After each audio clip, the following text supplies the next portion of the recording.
22টি গ্রামের ভক্ত সমাগমে বটবৃক্ষকে দেবী শীতলা রূপেই পূজিত হয় নদিয়ার রানাঘাটের হবিবপুর পুরাতন বাজারে।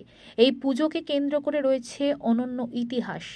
লক্ষ্মী নন্দরের পিতা চাঁদ সওদাগর অসুস্থ হয়ে পড়ায় ভাগীরথী নদী থেকে জল তুলে তার আরোগ্য কামনা করতেই তিনি স্বপ্নাদেশ পান ওই স্থানে মা শীতলার আরাধনা করতে। স্বপ্নাদেশ পেতেই তৎক্ষণাৎ ওই স্থানে একটি বটবৃক্ষের চারা রোপণ করে শুরু করেন দেবীর আরাধনা।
দাঁড়িয়ে যাও, চলে তো এসো, একটু দাঁড়িয়ে যাও।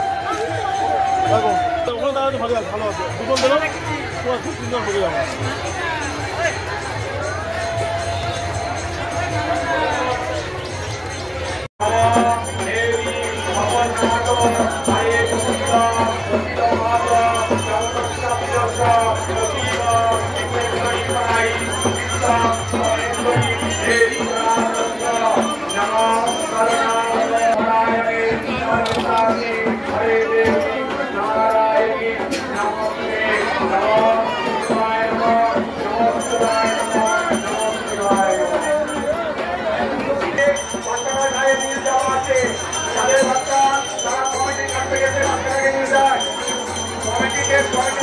বাচ্চারা নিয়ে যান, একজন ছোট বাচ্চা আমাদের কমিটির কাছে আছে, বাচ্চাটাকে নিয়ে যান, এসে বাচ্চাটার গায়ে দিয়ে যাওয়া আছে।